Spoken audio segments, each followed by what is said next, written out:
Mutiara Hikmah Official, menyingkap hikmah di balik sunnah.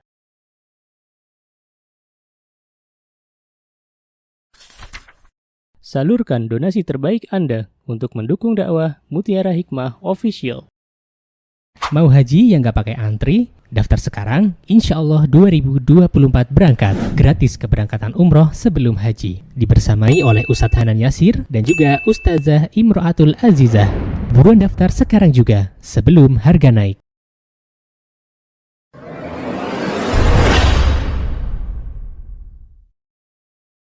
Hari ini insya Allah kita akan melanjutkan belajar tentang kitab Nasihati Linnisa, yaitu nasihat untuk kita kaum wanita. Dan tentunya setelah kita mendengarkan nasihat, semoga hati kita dibukakan oleh Allah Subhanahu wa Ta'ala, sehingga nasihat ini bukan hanya masuk ke telinga kita, namun meresap sampai ke dalam hati kita. Dan kita memohon kepada Allah agar apa yang kita dengar di pagi hari ini menjadi ilmu yang bermanfaat. Karena sebaik-baik ilmu adalah ilmu yang bermanfaat. Ya, subhanallah. Baik, kita sekarang sudah masuk di pertanyaan yang terakhir. Berarti di halaman 277, Mbak. Baik. Ummu Abdillah, beliau berkata, as-su'alus sadis. Ada yang bertanya kepada beliau, yakni pertanyaan yang ke-6. Beliau menjelaskan, hal yajuzu lil mar'ah an tandura ila rijali min tahti khimariha. Pertanyaannya adalah, apakah boleh seorang wanita dia melihat dari dalam hijabnya kepada laki-laki yang bukan mahram? Ya. Nah, maka beliau menjawab dengan apa yang disebutkan oleh Allah Subhanahu wa Ta'ala dalam surah An-Nur. Saya sering mengatakan, ibu-ibu, yuk belajar surah An-Nur, tadabburi surah An-Nur. Di situ banyak sekali hukum-hukum yang ditunjukkan untuk kita, yang berkaitan terutama untuk kaum wanita. Allah Subhanahu wa Ta'ala berfirman dalam surah An-Nur, apa kata Allah? Dan ini Allah yang memerintahkan. Allah Subhanahu wa Ta'ala berfirman, a'udzu billahi minasyaitonir rajim. Qul lil mu'minina yaghudduna min absarihim wa yahfadhu furujahum. Dzalika azka lahum. Innallaha khabirum bima yasna'un. Qul lil mu'minin, katakanlah kepada kaum laki-laki. Dan di sini ya akhwat, ketika kita sudah paham bahwa sebuah kaidah, ketika di situ dijelaskan kepada kaum laki-laki, biasanya itu juga untuk kaum wanita. Ya, maka katakanlah kepada kaum mukminin dan kaum mukminah. Ya, masya Allah. Apa yang ingin Allah Subhanahu wa Ta'ala katakan untuk kita, disebutkan bahwa yaghuddu min absarihim. Ya, kita diminta untuk menundukkan pandangan. Subhanallah. Jadi masya Allah ya, yang diperintahkan oleh Allah Subhanahu wa Ta'ala, kita diminta untuk menundukkan pandangan di akhwat. Berarti mata yang Allah Azza wa Jalla telah berikan kepada kita senantiasa kita jaga. Bagaimana kita menjaga mata yang telah Allah berikan? Di antaranya tidak memandang kepada orang-orang yang bukan mahram. Dan terkadang kita tidak menyadari hal ini. Subhanallah. Kita biarkan mata kita memandang semua apa yang ingin kita pandang. Padahal jelas Allah Subhanahu wa Ta'ala berpesan kepada kita semuanya untuk menundukkan pandangan. Subhanallah. Dan kita tahu ya akhwat bahwa mata, kemudian anggota badan yang lainnya, semuanya akan dimintai pertanggungjawaban oleh Allah Subhanahu wa taala. Dan Imam Ibnul Qayyim rahimahullahu taala, beliau mengatakan dalam kitab beliau Al-Wabilus Shayyib, beliau mengatakan bahwa asal muasal, subhanallah, Imam Ibnul Qayyim mengatakan bahwa asal muasal setiap bencana itu ternyata berawal dari pandangan. Subhanallah ya akhwat. Di asal muasalnya kita itu bermaksiat kepada Allah diawali dari bencana, diawali dari pandangan. Ketika kita biarkan mata kita memandang kepada hal-hal yang tidak Allah ridhoi, maka bersiap-siaplah maksiat-maksiat yang lain akan terbuka. Ya subhanallah. Dan kita semuanya pastinya tidak ingin di dunia waktu kita dihabiskan untuk bermaksiat kepada Allah. Ya rugi. Kenapa? Karena kita sebentar saja di dunia. Kita diminta untuk menjadi manusia yang bertakwa. Namun karena kita sudah mulai dari memandang sesuatu yang tidak baik, memandang sesuatu yang tidak Allah ridhoi, maka Allah pun menghukum orang-orang yang ia tidak menjaga pandangannya dengan apa? Dengan diberikanlah kemaksiatan-kemaksiatan yang lainnya. Dan ketahuilah wahai saudariku, bahwa kemaksiatan yang kita lakukan itu sejatinya memiliki efek. Ya, orang yang melakukan kemaksiatan itu hampir sama, kata Imam Ibnul Qayyim, diumpamakan seperti dia meminum racun. Ya, subhanallah. Dan ini merupakan hal yang mengerikan ya. Orang yang meminum racun itu kan pasti ada beberapa efek. Di antaranya apa? Di antaranya dia meninggal dunia. Ya. Nah, sama orang yang melakukan dosa, orang yang melakukan maksiat dan itu terus-menerus, maka lambat laun subhanallah dia akan terkena efeknya. Hatinya menjadi mati. Na'udzubillah summa na'udzubillah. Jadi kita tidak boleh yang namanya menganggap enteng sebuah maksiat. Dan ketahuilah wahai saudariku bahwa yang namanya mengikuti tidak bisa menjaga pandangan itu termasuk diantara langkah syaitan. Insyaallah jazakillah khair Mbak atas informasinya. Baik. Jadi sekali lagi tadi sampai mana? Baik, hasbunallah wa ni'mal wakil. Saya ulangi lagi ya. Baik, kata Imam Ibnul Qayyim rahimahullahu taala, beliau mengatakan bahwa sejatinya seseorang yang dia bermaksiat kepada Allah, maka lambat laun dia akan dikenakan sebuah sanksi oleh Allah Subhanahu wa taala. Apa hukumannya? Di antaranya adalah hatinya menjadi mati. Dan kalau hatinya sudah mati, maka dia sudah tidak lagi bisa menerima kebenaran. Terlalu berat untuk melaksanakan ibadah. Padahal diawali dari memandang sesuatu yang diharamkan oleh Allah Subhanahu wa taala.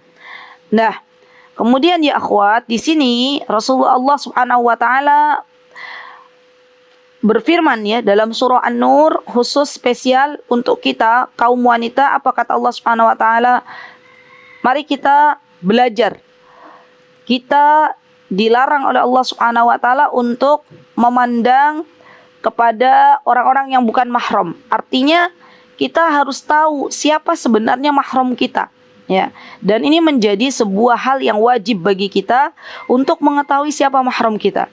Karena kalau kita tidak mengetahui siapa mahram kita, maka yang ada kita terjerembab ke dalam sebuah dosa, ya. Allah Subhanahu wa taala berfirman melanjutkan di surah An-Nur, wa qul lil mu'minati yaghdudna min absarihin wa yahfadna furujahun. Lihat. Dan ini untuk kita kaum wanita. Apa kata Allah? Wahai kaum wanita al-mu'minat. Al-mu'minat orang-orang yang beriman dari kalangan wanita. Yaghdudna min absarihin. Hendaklah kalian tahan pandangan-pandangan kalian. Masya Allah ya. Kita diminta untuk menahan pandangan-pandangan kita. Jadi kalau mau keluar rumah ya akhwat, niatkan, ya Allah, bantu hamba ya Allah untuk bisa menahan pandangan hamba. Ya, jangan kita bermudah-mudahan memandang laki-laki yang bukan mahram kita. Dan itu perintah Allah Subhanahu wa taala. Yang kedua, perintah Allah dalam surah An-Nur ini, wa yahfazna furujahun. Bagi kita kaum wanita ya akhwat, hendaklah menjadi seorang wanita yang bisa menjaga diri. Wa yahfazna furujahunna, menjaga kemaluan-kemaluan kita. Banyak di antara kaum wanita di zaman sekarang yang akhirnya masuk ke dalam jurang maksiat. Mereka terbawa ke dalam arus dosa yang banyak dilakukan oleh orang lain. Kita dengar adanya wanita yang selingkuh dari suaminya, wala'iyadzubillah. Adanya gadis-gadis yang menyerahkan keperawanannya bukan kepada suaminya. Ini diantara dosa yang telah menyebar pada masyarakat. La haula wala quwata illa billah. Padahal kalau perzinahan itu sudah menyebar di tengah masyarakat, maka tunggulah adab dari Allah Subhanahu wa taala. Bahkan Allah akan berikan ya sebuah penyakit menular gitu ya. Na'udzubillah summa na'udzubillah. Kemudian yang ketiga, wala yubdina zinatahunna illa ma dhahara minha. Ini penting juga. Apa kata Allah Subhanahu wa taala? Dan janganlah mereka menampakkan perhiasannya kecuali yang memang biasa nampak dari wanita-wanita ini. Dan kepada siapa ia boleh menampakkan perhiasan-perhiasannya? Sebagian ulama mengatakan yang dimaksud dengan bagian perhiasan atau bagian anggota badan yang boleh ditampakkan yaitu sesuatu yang diberikan perhiasan. Berarti apa? Telinga kita, itu kan ada anting ya kan? Leher kita ada apanya? Ada perhiasannya. Misalnya ya jari jemari kita. Nah ini diperbolehkan untuk diperlihatkan. Kepada siapa ya akhwat? Tolong diperhatikan. Yang pertama, li bu'ulatihinna, untuk suaminya, li azwajihinna. Bu'ul itu artinya adalah azwaj. Yang pertama mahram kita, dan itu boleh kita perlihatkan perhiasan-perhiasan kita, di antaranya adalah untuk suami kita. Boleh kita tampakkan sesuatu yang biasa dipakai oleh perhiasan, ya dipakai badan kita, dipakaikan perhiasan, itu boleh ditampakkan kepada suami kita. Yang pertama. Yang kedua, abaihinna, kepada bapak-bapak kita. Berarti yang pertama tadi suami kita mahram, ya. Bapak kita mahram. Yang ketiga, au bani ikhwatihinna. Au bani ikhwatihinna maksudnya adalah kepada ayah suami, berarti mertua, ya. Au abai bu'ulatihinna. Ya, ini mertua. Abai bu'ulatihinna, kepada bapaknya suami. Berarti tadi kepada suami kita, suami mahram. Kepada bapak kita mahram. Kepada mertua kita mahram. Au abnaihinna, kepada anak-anak laki-laki kita, itu juga mahram. Au abnai bu'ulatihinna, atau anak dari suami. Maksudnya misalnya ada seorang wanita, dia menikah, kemudian dia punya anak tiri, ya, anak yang dibawa oleh suaminya, yang menikah dengan perempuan lain misalnya, kemudian menikah dengan kita sudah bawa anak, maka anak dari suami kita itu mahram.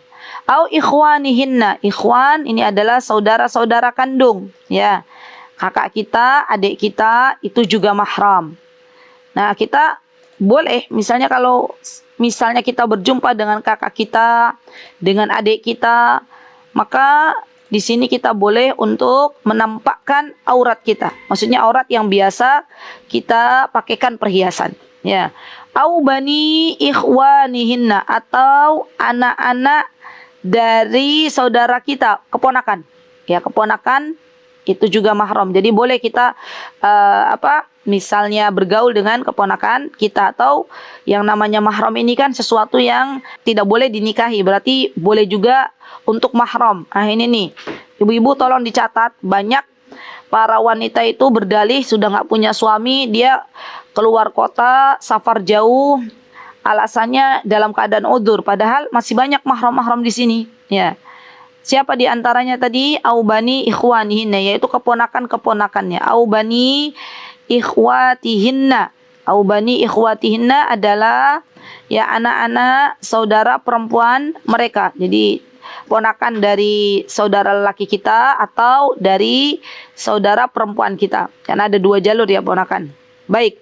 Kemudian di sini ya akhwat, yang perlu diperhatikan juga adalah au nisaihinna, atau kepada sesama perempuan, ya, au ma malakat aimanuhun, atau kepada budak-budak yang kalian miliki. Subhanallah. Dan ini pengertian dari definisi secara terperinci mengenai siapakah sebenarnya mahram kita. Masya Allah. Nah, tadi kita diminta oleh Allah Subhanahu wa taala untuk tidak memandang kepada laki-laki yang bukan mahram. Berarti kita sekarang tahu siapa laki-laki yang mahram, siapa laki-laki yang bukan mahram. Tetangga kita bukan mahram kita, ya. Apalagi misalnya teman di luar, teman suami itu juga bukan mahram kita. Maka hendaklah kita bisa menahan pandangan kita. Subhanallah. Karena sekali lagi ya akhwat, bahwa pandangan itu kalau ia tidak bisa menahannya, maka itu sesungguhnya panah-panah syaitan, panah-panah iblis, gitu ya. Yang panah tersebut sifatnya beracun. Ya. Jadi kalau ada orang kena panah, ya kemudian panahnya nggak beracun, kan setelah dicabut anak panahnya sudah tidak ada efek macam-macam. Tapi kalau panahnya beracun, kemudian sampailah ke tubuh seseorang, maka setelah panahnya itu dicabut, racunnya akan menjabar ke seluruh tubuh. Sama, ya ketika kita memandang dengan pandangan yang tidak diperbolehkan, maka itu kelak efeknya akan berhari-hari. Ya, teringat, terngiang, ya siapa yang dipandangnya baik. Nah, kita kembali ke perkataan Imam Ibnul Qayyim. Kata Imam Ibnul Qayyim, kata beliau, setiap bencana itu berawal dari pandangan mata. Sebagaimana api yang besar berawal dari percikan bara. Ya, bara api itu kan kalau lambat laun ya, dia akan menjadi api yang besar.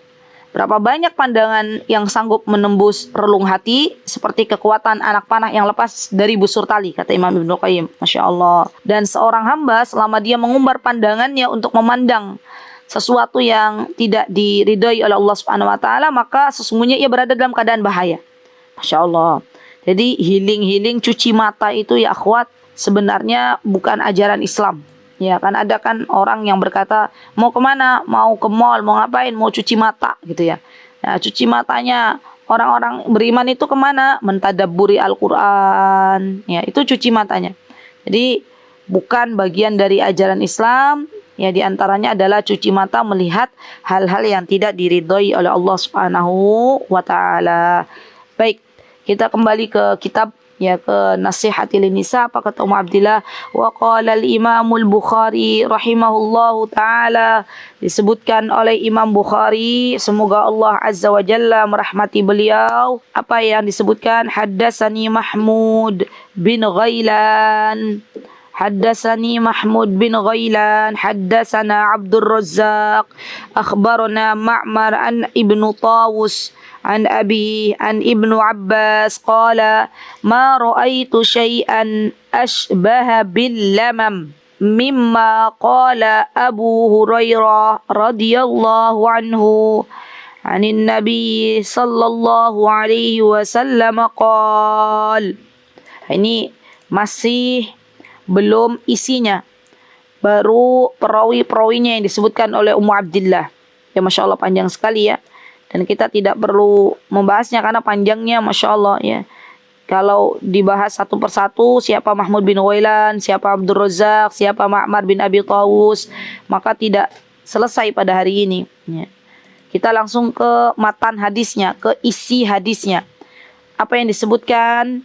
Anin Nabi sallallahu alaihi wasallam qal, disebutkan oleh Rasulullah sallallahu alaihi wasallam, disabdakan oleh Rasulullah sallallahu alaihi wasallam, innallaha sesungguhnya Allah, kataba ala bani Adama.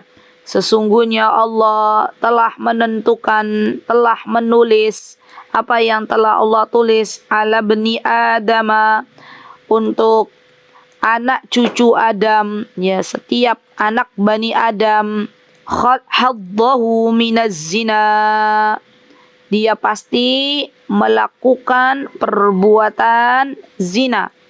Maksudnya perbuatan zina itu apa? Kita dengarkan bersama dulu ya teman-teman. Adraka dzalika la mahalah fazinal ain an-nadhar. Kata beliau, zinanya mata itu dengan memandang. Wa zinal lisan al-mantiq. Kata Rasulullah SAW. Dan zinanya lisan itu dengan berbicara. Ya, semakin kita banyak berbicara, maka semakin banyak terkadang kata yang keluar dari lisan yang tidak kita sadari. Kemudian di sini wan nafsu tamanna wa tashtahi, dan sementara yang namanya jiwa an-nafsu, dia memiliki keinginan, dia memiliki angan-angan, ya subhanallah. Wal farju yusaddiqu dzalika aw yukadzibu, dan kemaluanlah yang akan membenarkan atau mendustakan. Maksudnya, jadi kan gini loh, kalau kita tuh sering memandang orang yang seharusnya tidak kita pandang gitu ya. Dari pandangan itu akan sampai ke hati. Dari hati akan sampai ke pikiran. Dari pikiran akan sampai ke angan-angan. Dari angan-angan sampailah ke perbuatan. Maka yang namanya perzinahan, yang namanya perbuatan mesum laki-laki dan perempuan itu biasanya tidak langsung terjadi, kecuali diawali tahapan-tahapan sebelumnya. Ya, entah itu chat-chatan, entah itu pandang-pandangan, entah itu telepon-teleponan. Ya, itu semuanya adalah sesuatu yang seharusnya kita jauhi. Ya, termasuk di dalamnya bepergian berduaan dengan orang-orang yang bukan mahram kita, laki-laki yang bukan mahram kita.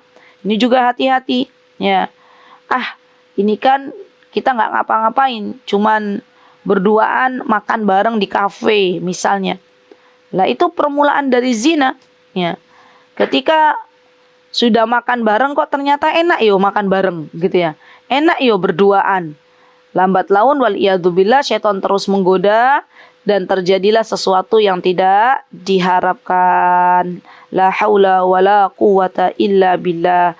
Dan saya berpesan kepada ibu-ibu yang punya anak gadis, jangan biarkan anak gadis kita ya berkomunikasi dengan laki-laki yang bukan mahramnya, walaupun hanya sebatas chat-chatan gitu ya. Kenapa? Karena untuk zaman sekarang, zaman di mana fitnah menyambar-nyambar ya, bisa jadi perzinahan yang ada itu diawali dengan kata-kata mesra, kata-kata indah ya. Dan subhanallah, yang namanya anak gadis itu kalau dia di rumahnya tidak ada sosok seorang ayah yang mampu menjadi teladan, ada laki-laki yang bilang kamu kok cantik sekali, hidungmu indah sekali, matamu bagus sekali, dia langsung apa? Langsung GR, langsung pipinya merona-rona gitu ya. Ada yang memuji. Lambat laun laki-laki ini setelah memuji anak gadis kaum muslimin, lambat laun dia mengajak keluar dan terjadilah sesuatu yang tidak sesuai dengan harapan. Dan bagi orang tua yang membiarkan anak gadisnya keluar dengan laki-laki yang bukan mahram, atau membiarkan anak-anak gadisnya untuk berdua-duaan dengan laki-laki yang bukan mahram dengan dalih toh nggak setiap hari, cuman malam Ahad saja, maka kalaulah terjadi apa-apa ya akhwat, kita sebagai orang tua mendapatkan dosanya ya, karena kita yang telah memberikan fasilitas kepada anak-anak gadis kita. Dan ketahuilah bahwa sesungguhnya pintu-pintu menuju ke arah perzinahan itu sangat banyak ya. Jadi lebih baik kita menjauh terlebih dahulu sebelum akhirnya terjadi sebuah penyesalan. Ya. Baik. Kemudian di sini Ummu Abdillah menyebutkan wasyair yaqul, disebutkan dalam sebuah syair, kullul hawadisi mabda'uha minan nadar wa mu'dhamun nari min mustasgharis syarar kam nadratin fa'alat fi qalbi sahibiha fi'la sihami bila qausin wala watarin adarra muqtalahu ma sarra muhjatah la marhaban bisururin ada bid-darar. Ya, intinya di dalam syair ini disebutkan bahwa setiap kejadian itu berawal dari pandangan. Hawadis itu jamak dari hadis. Dan ini artinya adalah setiap kejadian, setiap peristiwa diawali dengan sebuah pandangan. Subhanallah. Dan kemudian di sini ya, orang-orang yang dia memulai dari memandang hal-hal yang tidak baik, lambat laun dia akan mendapatkan azab dari Allah Subhanahu wa taala. Karena dia telah meremehkan sebuah keburukan, sebuah kemaksiatan. Subhanallah. Dan beliau mengatakan betapa banyak, ya Masya Allah, pandangan yang mempengaruhi hati seseorang. Ya. Dan itu akhirnya dia terjerembab ke dalam sebuah dosa. Hasbunallahu wa ni'mal wakil. Jadi ada hikmahnya ya akhwat. Hikmahnya kenapa para wanita itu diminta oleh Allah Subhanahu wa taala kalau bisa tinggal di rumah, tinggallah di rumah. Tujuannya apa? Agar kita itu bisa menahan pandangan kita. Kan kalau di rumah uprak-upraknya ketemu apa ibu-ibu? Ketemu kompor, ketemu kasur, ketemu apa? Alat-alat perabot rumah tangga, kan itu aja. Ya. Nah, sekalinya kita keluar rumah, kita disajikan dengan hal-hal yang apa yang tidak sesuai dengan apa-apa yang Allah ridai, ya. Banyak sekali maksiat di luar rumah. Ya, subhanallah. Dan percayalah bahwa ketika iman kita semakin baik, ketika diri kita semakin dekat dengan Allah, maka saya yakin ya, setiap wanita sudah tidak lagi betah keluar rumah. Ya, kenapa? Karena di luar rumah itu ada banyak sesuatu yang tidak sesuai dengan hatinya gitu loh. Ya, telinganya mendengar musik, telinganya mendengar perkataan-perkataan laghun, perkataan-perkataan yang tidak bermanfaat, matanya melihat sesuatu yang tidak diridhai oleh Allah, hatinya bergejolak. Ya. Bahkan saya ada kawan yang berkata ya kepada saya, Ustazah, sejak saya hijrah, alhamdulillah wa syukurulillah, saya sekarang betah di rumah katanya. Masya Allah. Ya, dan kalau keluar rumah itu, kata beliau sendiri yang bilang, kalau keluar rumah itu rasanya kepala saya pening katanya gitu ya. Kenapa Mbak kok pening? Ya, saya kadang di lampu merah mendengar orang, ya di lampu merah itu kemudian dia bermain-main alat musik dan akhirnya apa? Kemudian memandang ya sesuatu yang karena beliau menaiki kendaraan akhirnya melihat sesuatu yang tidak sesuai dan pulang dari luar rumah itu pening kata beliau. Masya Allah. Dan ini menunjukkan bahwa sejatinya fitrahnya kita seorang wanita itu adalah di rumah. Boleh keluar rumah kalau ada keperluan, ya. Dan Allah akan menunjukkan dalam hati seorang wanita yang beriman hal-hal yang sesuai dengan fitrahnya, ya. Hal-hal yang sesuai dengan fitrahnya. Baik. Kemudian di sini Ummu Abdillah mengatakan waqad ittafaqal ulama kama naqalahum anhum an-Nawawi fi Syarh Muslim.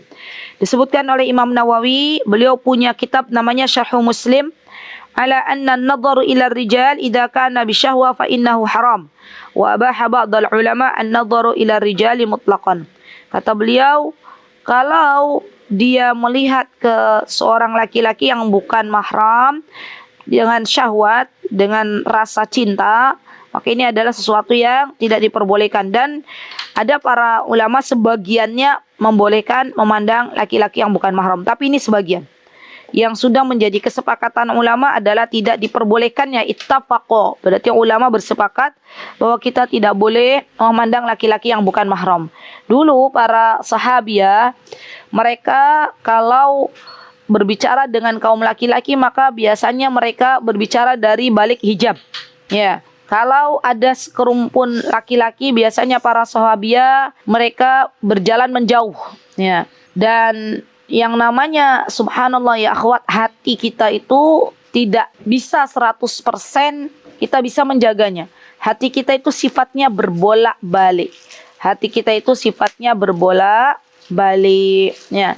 Jadi jangan menyepelekan, itu kan yang kita pandang ustadz gitu, yang kita pandang orang berilmu. Insya Allah ustadznya juga sudah punya istri, insya Allah nggak apa-apa gitu ya. Maka itu jangan sampai kita sepelekan hal yang demikian. Karena kalau kita sering memandang orang lain yang bukan mahram, Allah akan jadikan suami kita itu dalam pandangan kita itu lebih jelek daripada apa yang kita pandang. Yakinlah itu. Ya. Jadi sebenarnya ya akhwat, kalau seorang wanita dia pandai menahan pandangannya, tidak memandang kepada laki-laki yang bukan mahram, maka dia akan diberikan nikmat oleh Allah memandang suaminya orang yang paling ganteng sedunia. Orang yang paling yang paling bagus gitu ya. Beda kalau misalnya dia nggak bisa menahan pandangannya, semua laki-laki dilihatnya. Dia keluar rumah dilihat, ternyata ya ada yang lebih ganteng dari suamiku. Ternyata ya ada yang lebih bagus dari suamiku. Akhirnya pulang ke rumah, pudarlah cintanya kepada suaminya. Karena dia membandingkan ya rupa suaminya dengan laki-laki yang ada di luar rumah. Ya subhanallah. Begitu pula para laki-laki. Kalau dia memandang perempuan-perempuan yang bukan mahramnya, maka dia akan melihat ya istrinya tidak lagi cantik di matanya. Istrinya sudah tidak lagi enak untuk dipandang. Ya. Bukan istrinya yang berubah, tapi karena suaminya sering memandang wanita yang bukan mahram. Ya, subhanallah. Baik. Kemudian di sini Ummu Abdillah mengatakan wa yastadilluna bi qissati Aisyah annaha kanat tanduru ila al-Habasyah wa hum yal'abun hatta idza maliltu qala an-nabi sallallahu alaihi wasallam hasbuk qultu na'am qala fadhhabi. Jadi zaman dulu kala Ibunda Aisyah radhiyallahu anha itu pernah melihat ya orang-orang Habasyah bermain-main ya. Itu orang Habasyah loh teman-teman. Tahu teman-teman orang Habasyah itu kayak mana? Orang Habasyah itu adalah, mohon maaf ya, orang yang biasanya memiliki kulit yang hitam ya. Dari situ ketika Ibunda Aisyah memandang orang-orang Habasyah yang sedang bermain pedang-pedangan di masjid kala itu, maka Rasulullah SAW mengatakan, apakah kamu sudah cukup untuk melihat orang yang bermain pedang-pedangan? Kalau sudah cukup, pergilah. Berarti apa ya akhwan? Berarti di sini ada batasannya. Kalau kita berada di luar rumah, teman-teman misalnya sedang menaiki kendaraan, apakah tidak diperbolehkan memandang laki-laki yang bukan mahram? Pada saat kita membutuhkannya boleh. Ya. Kenapa? Karena kalau kita nggak memandang siapa yang di depan kita bisa nabrak. Ya.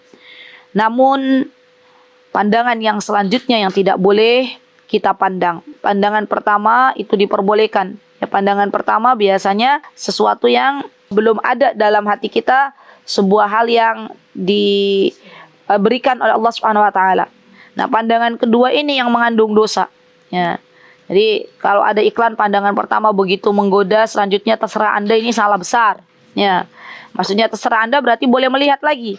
Padahal pandangan yang kedua ini yang akan menjadikan hati kita terkesima. Yang akan Allah berikan noda-noda hitam di hati kita. Ini pandangan kedua. Ya.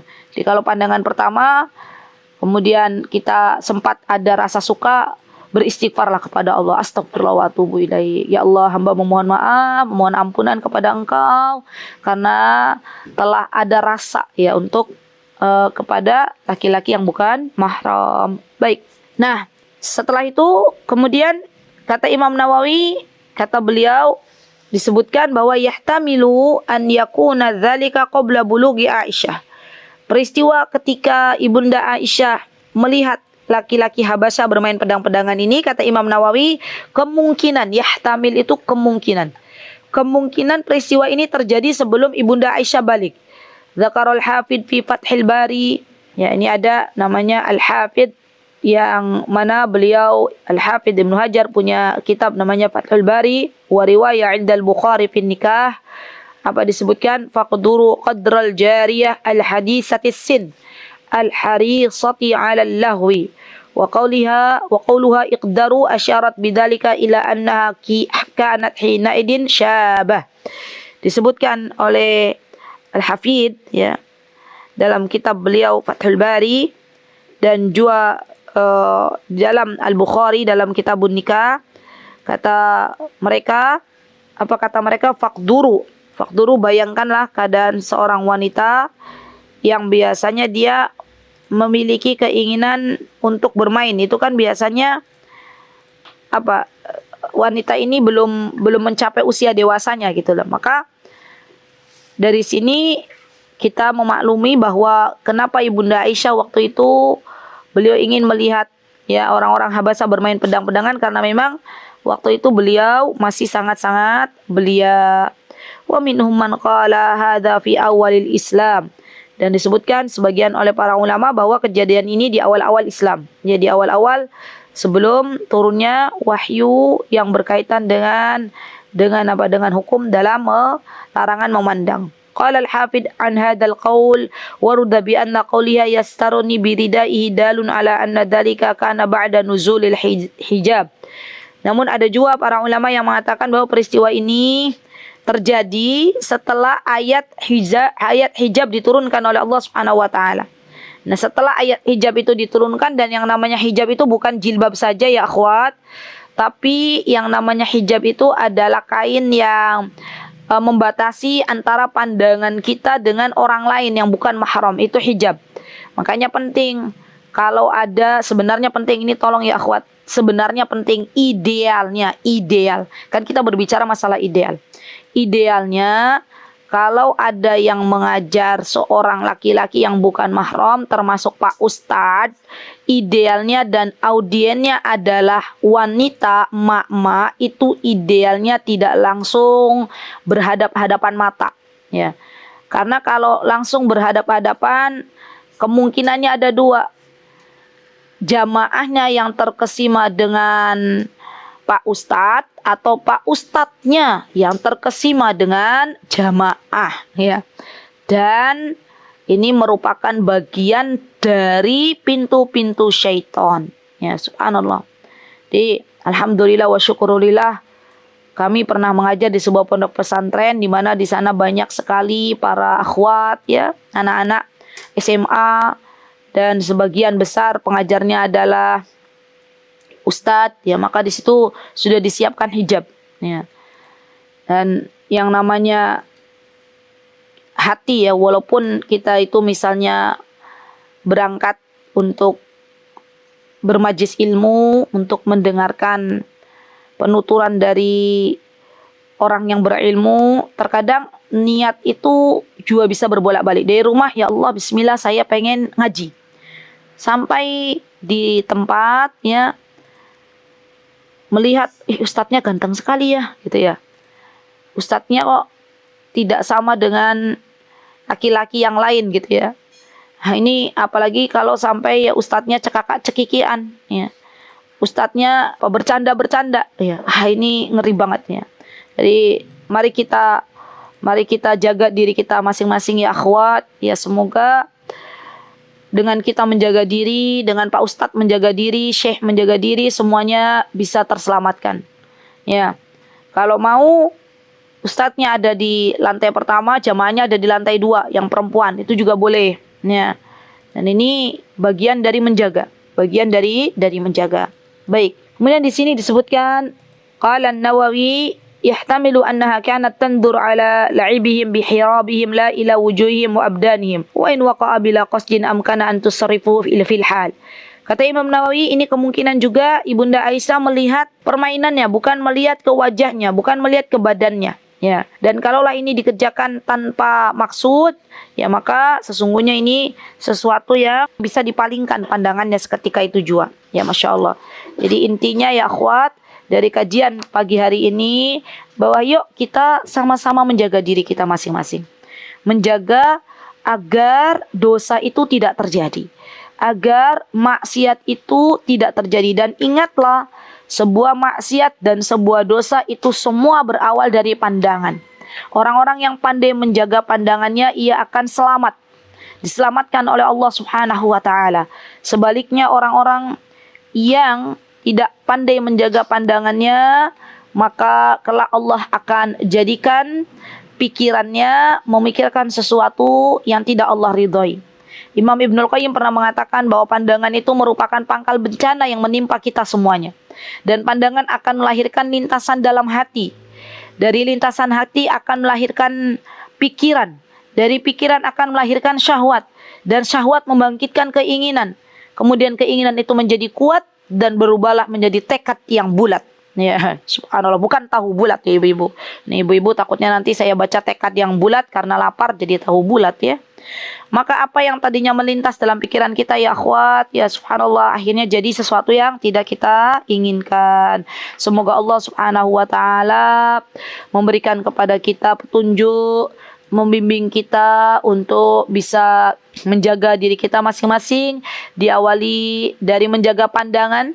Jadi kalau kita keluar rumah, daripada kita memandang ya berkeliaran pandangan kita kanan kiri, lebih baik kita membaca. Misalnya ya, lebih baik kita berzikir dan memandanglah sesuatu yang diperbolehkan ya. Kita tidak memandang kepada hal-hal yang diharamkan. Wallahu taala alam. Itu yang bisa saya sampaikan ya akhwat. Kurang lebihnya saya memohon maaf jikalau ada kebenaran datangnya dari Allah Subhanahu wa taala. Jikalau ada kesalahan datangnya dari saya pribadi, saya memohon maaf yang sebesar-besarnya. Aqulu qouli hadza wa astaghfirullah li wa lakum wa akhiru da'wana anil hamdulillahi rabbil alamin. Wassalamualaikum warahmatullahi wabarakatuh. Mutiara Hikmah Official, menyingkap hikmah di balik sunnah.